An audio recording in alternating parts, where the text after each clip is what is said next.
Good morning, everybody. It's great to be with you for the spring conference once again, although I have to question the use of the term spring, given that yesterday we had 1.5 inches of snow here in central Ohio, and it's still pretty cold out there this morning. I guess it's just another example of the crazy year that we've all had.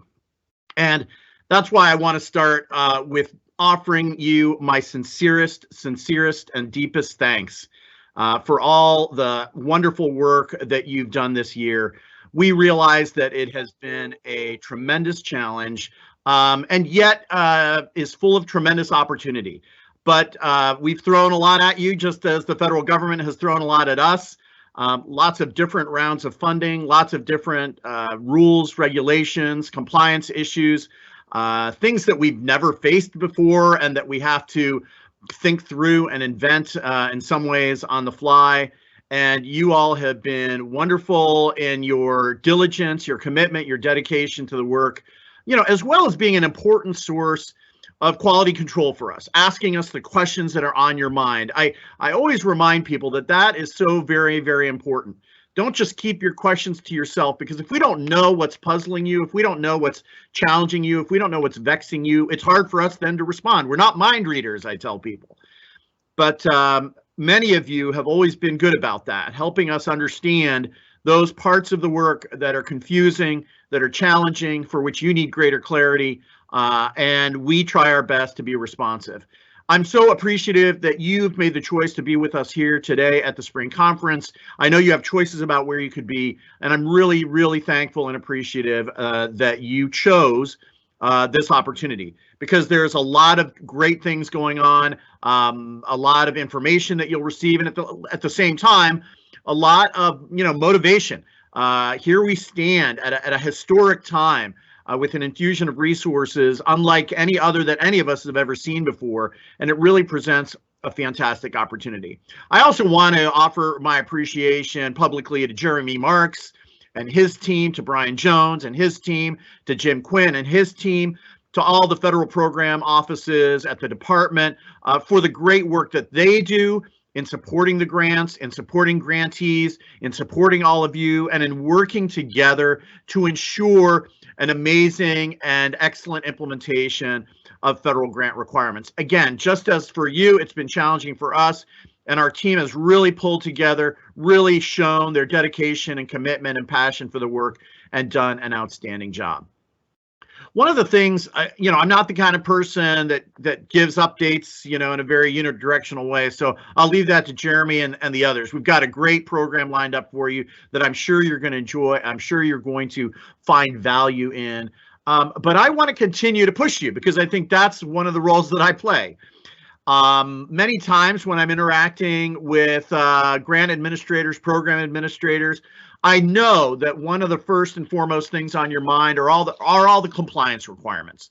Am I doing this right? Am I doing that right? Can I use the funds for this purpose? Can I use the funds for that purpose? That is, as you know, so very, very important and significant to making sure that this work happens effectively and efficiently.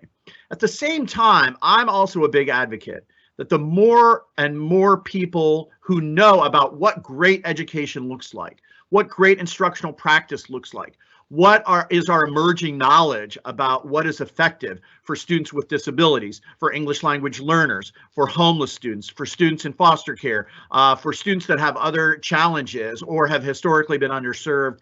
What does that look like, and how can federal and state program administrators not only be tuned into the very important requirements of compliance, but also tuned into best practices? Because I think that's what's so historic about this tremendous infusion of federal resources. We will never see this kind of support in our lifetimes, and it really gives us an opportunity to build our capacity on our journey towards excellence.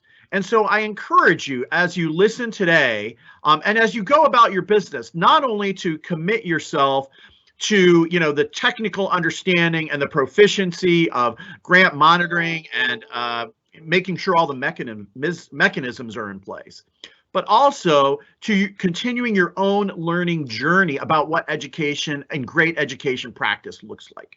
Just to share with you some of the things that I'm reading. because I have to keep myself informed so that I can do my job and be, part of the team at the department that's always on the lookout for what can we do to support excellent education across the enterprise. So I'm reading Doug Reeves's book, Achieving Equity and Excellence. It's a great little read that highlights some key areas of improvement opportunity that can really make a difference. And Doug focuses not only on excellent educational practice, but also on being attentive to equity. And I think this is going to be a through line that we're all going to see, because as you recall from the strategic plan, which, seems like it was embraced so long ago back in 2018, but it's really still fairly new. I love the fact that I hear more and more references to it when I'm talking to people, when I'm out and about. One of the key threads, one of the key core concepts in the strategic plan is this notion of equity. And I think we should all renew our commitment to equity and what that means for excellent education happening in our schools and districts. The other book that I think is wonderful is Cultivating Genius. This is a book by Goldie Muhammad. It really speaks to literacy and an equity framework around literacy. I know Melissa Weber-Mayer and her team are using a variety of resources as they are continuing to push the excellent implementation of a couple of our federal grants around literacy and just doing marvelous work. We're seeing a lot of improvement on the literacy front. That's a great book that can open your eyes in terms of some of the equity considerations. I'm also looking at a book called Culturally Responsive Teaching and the Brain. This is by Zaretta Hammond. It's also a wonderful book that has a very strong equity focus. It also speaks a lot to issues of trauma and trauma-informed practice. I have found it to be eye-opening and very informative in terms of the ideas that it presents. And more schools and districts across the state are bringing forward an interest in addressing some of those real equity challenges, and I think it's been a very helpful book. I also see a lot of great things happening in terms of special education. I hope each and every one of you have read, and if you haven't, I encourage you to do so, the recent report released by the department called Each Child Means Each Child. This is a report that focuses on improving the education experience and outcomes for students with disabilities.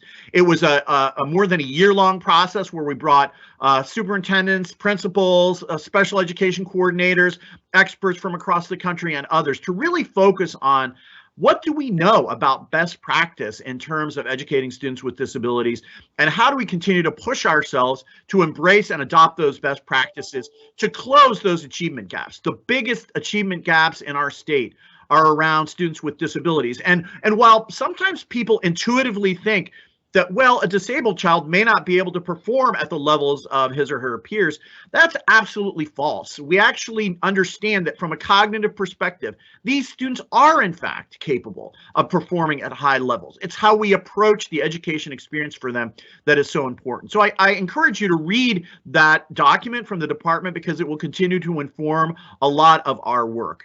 The other thing is there's other literature that's also helpful in that regard. One of my favorites is Nate Levinson's book, 6 Shifts to Improve Special Education. I've known Nate Levinson for a long time.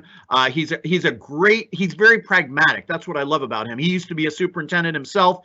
He also has a keen eye towards efficiency and the effective use of resources, and has written some really great things about how to promote excellent education experiences while at the same time being careful about the bottom line.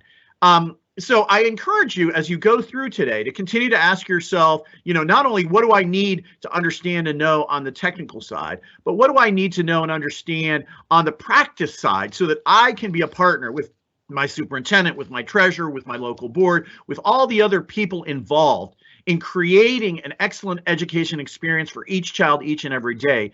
You can be a valued partner, and you should never hesitate to chime in and say, hey, have we thought about maybe doing this? Or I just read about that, or I saw this practice over in this other district. I really think it's something that might benefit us. There is no one size fits all. So you know me, and I'm not from the school to say, oh, if you just do this, it'll be a magic bullet, because we know better than that. But at the same time, we only know what we don't know. We only can fill in what we don't know if we pursue our own education and look for best practice either in the literature or in actual reality where we know it's taking place. And it's by that knowledge that we can continue to drive ourselves to be better and better each and every day. These additional federal resources that we're getting, they allow us to build capacity. They can allow us to do more professional development. We're working with the ESCs and our state support teams to really become more powerful and more impactful in terms of promoting best practices and helping schools and districts identify those strategies and educational processes that will make the best impact for their students. And so you'll see us working that angle as well, because at the end of the day, it's only through working together, all of us, the state, the regional entities, you all on the ground, teachers in the classrooms, students engaging with schools engaging with families and communities. Only by working together can we create the best outcome and ensure that every child reaches their fullest potential and is on the road to success. Once again, thank you so very, very much for all that you do each and every day on behalf of Ohio students. I am so grateful to know that we have a tremendous education infrastructure here in the state that starts with a great sense of care and concern for our students and our communities.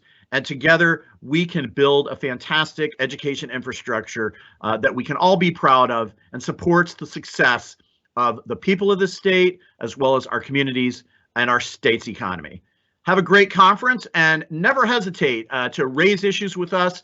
Give us your feedback, give us your comments. Let us know how we are doing and what we can be doing better, because at the end of the day, our job is to create the conditions for you to be successful. So I wish you a happy conference. And again, think about things that you might want to do differently that energize the work you do and that continue all of us moving on the road to success. Have a great day.